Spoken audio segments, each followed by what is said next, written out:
This is B2 TV Show. Bashimira cyane kuko umwanya dufite hano Imana ibaha ko mwatubereye umushyitsi mukaduha na bonus. Imana ibaha umugisha.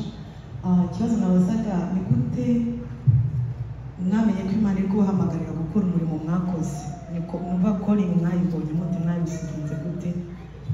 Murakoze.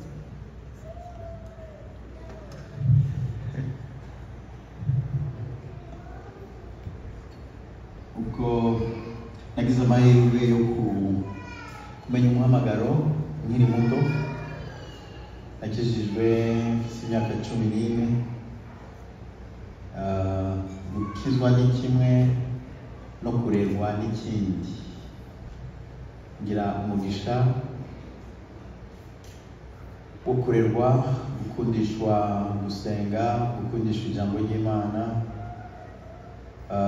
Ibyo rero byamesheje amahirwe yo kumenya hakiri kare umuhamagaro, kubera ko iyo ubonye encadrement spirituel, muri iyo encadrement umuencadreur yaba mushumba yaba umuntu ugukuriye mu kwizera agushoboza, abafite amaso yo kubona ibikurimo wowe utaribonamo. Ushobora kugira amahirwe yo kubyumva bibiragira muri wowe, ariko n'ubundi abakuri hafi bakwitayeho, bakwifuriza ko waba umukristo ashikamye, baragutera intege mu byo babona bisa n'umuhamagaro cyangwa icyo Imana iri kuguhamagarira. Iyo ukijijwe rero ukaba muri communauté, uba ufite amahirwe menshi yuko usanga watangiye guserva, impano yawe itangiye kugaragara mu bantu bakwegereye. Ni ibyo rero byambayeho nkiri muto, nigishijwe gusenga, gukunda Imana, nigishwa gukorera Imana. Mu byo nashobora, impano ya mbere natanguye kumenya kwibona ko niyo kuririmba. Maze kuririmba abantu bamenya, bampa platform. Uhereye muri Sunday school, natinze muri Sunday school, ndirimba muri chorale, kandi nanabonye hari abajeune, abana bato hano muri uyu muryango barimo kunyura muri izo etape. Ni ibintu byiza cyane. Mu myaka ukiri muto, ababyeyi bakagukundisha gukunda Imana no kuyikorera, birihuta ko umenya impano n'umuhamagaro bigize ubuzima bwawe. Rero nayo mahirwe nagize yo gukizwa, nkarerwa, nkaba mu maboko y'abashumba bankunda kandi bakantera intege mu mpano bagenda barambona.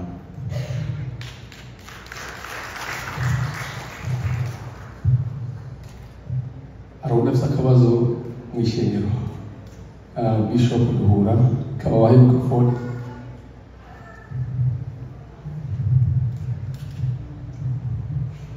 Murakoze kumpa ikibazo cyanjye kirajya gusa n'icya Simone.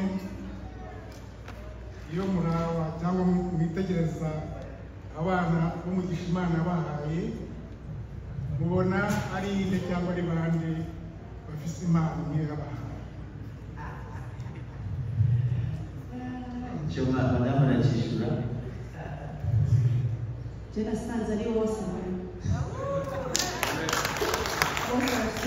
kuri barabikunda cyane, baranavuza amayesima, bariko baravyiga. Hari umuhungu wacu mukuru aheruka kudutungura.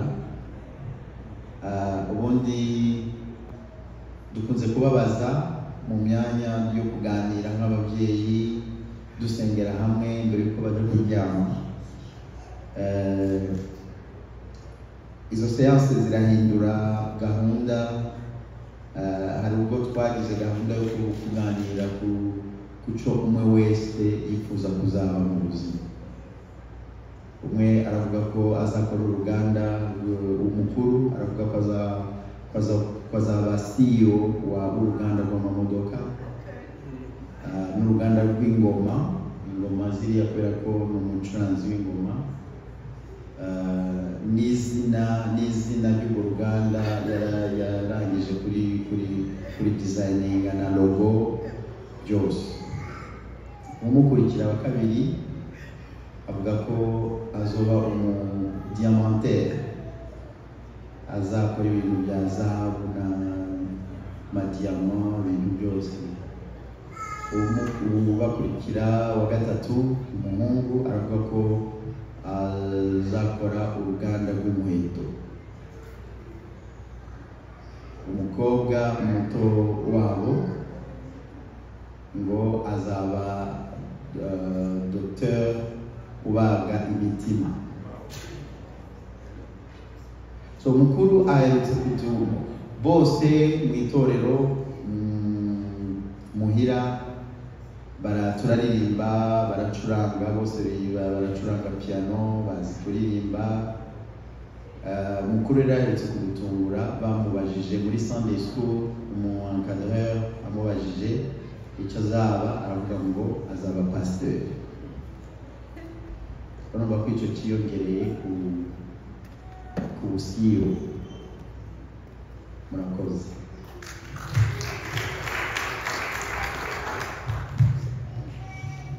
Hari umuntu yanditse ikibazo, yanditse ngo ku myaka yawe mike ni gute wabashije kumanajinga, kwamamara no kuguma mu gakiza? Kungene washoboye kumanajinga fame, kuba famous no kugumana agakiza? Ku myaka yanjye mike amahirwe nagize nayo kuba mu maboko y'abashumba no gutahura hakiri kare ko impano yanjye igomba gukorera mu itorero, igomba gukorera umubeneficiaire wa mbere w'impano zanjye natahuye nkiri muto ko ari itorero, local church. So ibyo rero ubifatanije n'agakiza, apana agakiza k'idini, agakiza ko kwitera amajeke, agakiza ko ku munwa, no, agakiza kari authentique. Nibwo rufatiro, niyo foundation ishobora gushoboza umunyempano wese kugera kumanaginga success y'umuhamagaro, kumenyekana,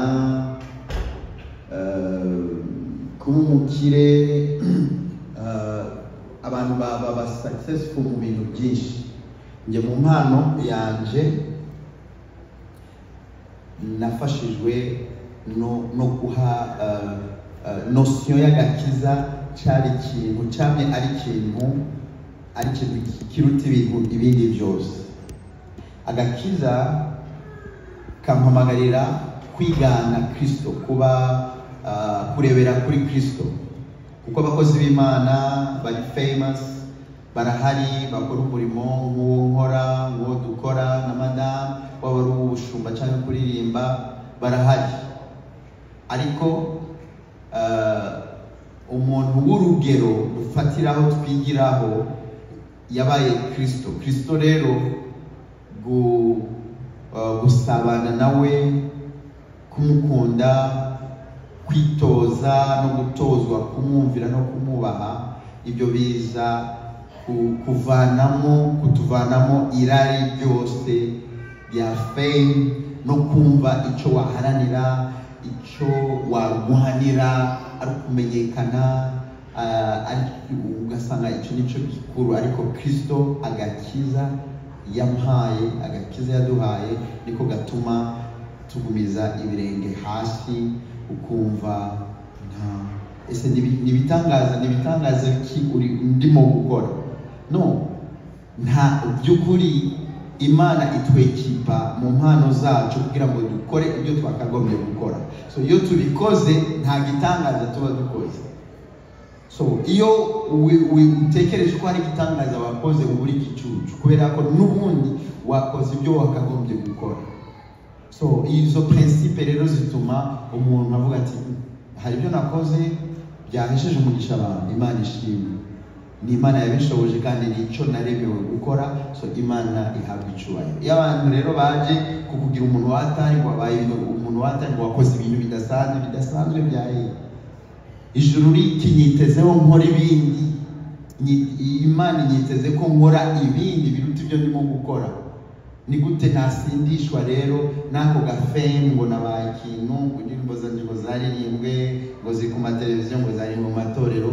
Nico ijuru ryari expectinga kuri njye, sindanabikorana neza nk'uko Imana ibishaka. So ibyo rero bimpa gushaka mu maso y'Imana, kuvuga ngo niki kindi ushakaho, niki kindi ushaka ko marira ubwoko bwawe. Amen. Tukumere Imana amashyi umuco nziza ari kuduhereza. Je nayo ndafite ikibazo muri video mwakoreye Serva Pase, mwaravuze yuko ukiri bato hariho bagize amahirwe kuba muri yitwa Nikiza David. Muri video mwaravuze yuko yabafashije vya muziki, ariko cyane cyane arabafasha no mu byo gusenga no kwiyiriza.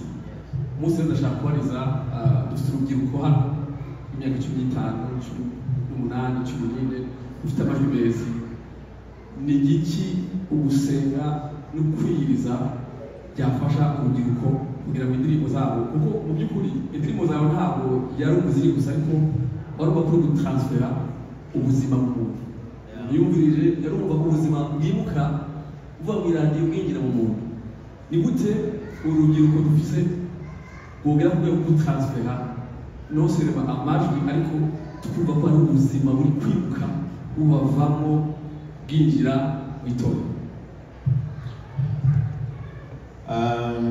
Ni ikibazo cyiza. By'ukuri impano cyangwa se onction ntabwo bihagije gupoteja ubuzima bw'umunyempano cyangwa umunyamavuta. Protection yonyine ni character, ni formation ya character. Iyo rero duhindurwa muri character na Kristo. Kristo nawe aduhamagarira gusabana nawe, naho usanga umutima w'amasengesho, naho usanga ushobora kwiyiriza, kuko kwiyiriza ntabwo guhindura Imana, guhindura nje wiyiriza. Nugucinyiza no gushira kameremere umubiri under control.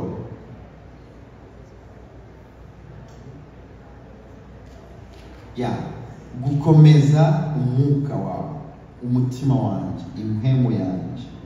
Iyo exercice rero yo gusenga mu buryo bw'amasengesho no kwiyiriza, kubyitoza umuntu akiri muto, ni ukuvuga ngo bihindura imyumvire ye, kandi Imana ikamugirira icyizere mu kumwekipa no kumutuma muri generation ye, akagirirwa icyizere mu bantu bakuru bakabona ari umuntu ashobora kugirirwa icyizere. Kubera iki? Kubera ko ntabwo agaciro ke kari mu mpano, ariko agaciro ke kari mu busabane afitaniye na Kristo. Amasengesho rero niyo mpamvu Satani arwanya umuntu wese usenga. Ashaka ko dusenga kuri level, ku rwego rw'abanyedini. Amasengesho yacu ni nka punition tugiyemo, ni umutwaro uremereye. Uko niko n'amayeri ya Satani kugira ngo atwangishe amasengesho, adusezeranire ko dushobora kuba abantu bari efficace mu miryango, muri communauté nk'uku, ata amasengesho. Nibyo Satani atubesheje. Ariko masengesho, gusenga no kwiriza harimo imbaraga zituma tunesha kameremere, imibiri yacu tubona imbaraga zo kwinesha, mwuka wacu akabyibuha, kamere ikonda ikananuka, maze impano zacu zigakora. Uko dukura tukaba abakozi bari authentique mu myaka mito kugeza dukure no mu busaza, tukaguma turi abantu bafite ubuhamya. Yes.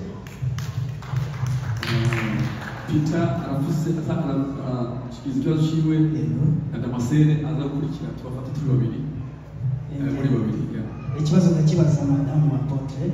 Apotre yavuze yuko yakuriye mu murimo w'Imana, yawutangiye akiri mutoya. Ese bahuye gute kugira ngo bakomezanye urugendo rw'ivugabutumwa? Bamenyanye gute?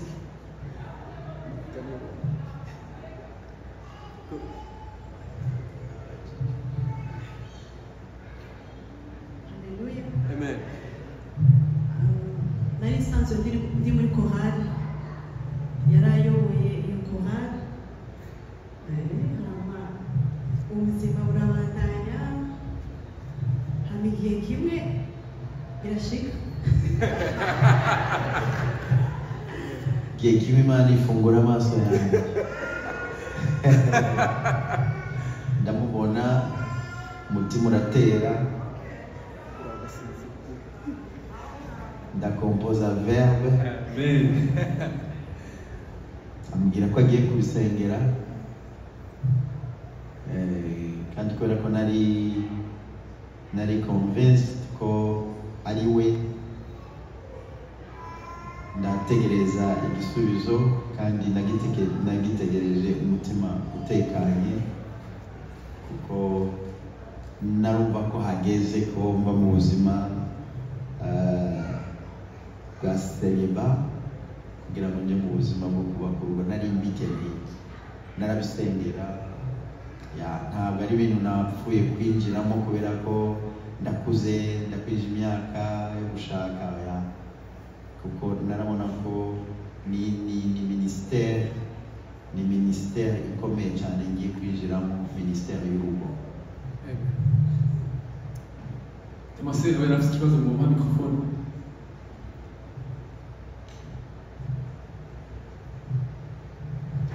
Murakoze, ndabashimiye. Ikibazo cyanjye kimwe mugenzi wanjye yakibajije, nagomba kukibaza umufasha wanyu, ariko nejejwe uyu munsi no kubabona ko hari indirimbo, izo mu ndirimbo zanyu nakundaga ntazi umuntu wayiririmbye, n'umuvuga Ntangara. Ubwo nanjye uyu munsi natangaye. Ikibazo nari mfite rero, mwavuze ko mwatangiye mufite imyaka 14.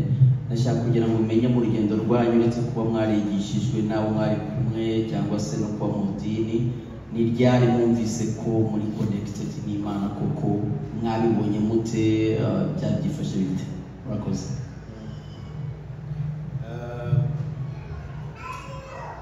Kubera ko nkizwa iyo encadrement spirituel yari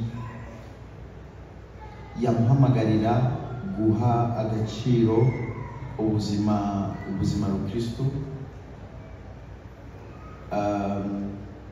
ko bushoboka mu kuba en relation n'Imana.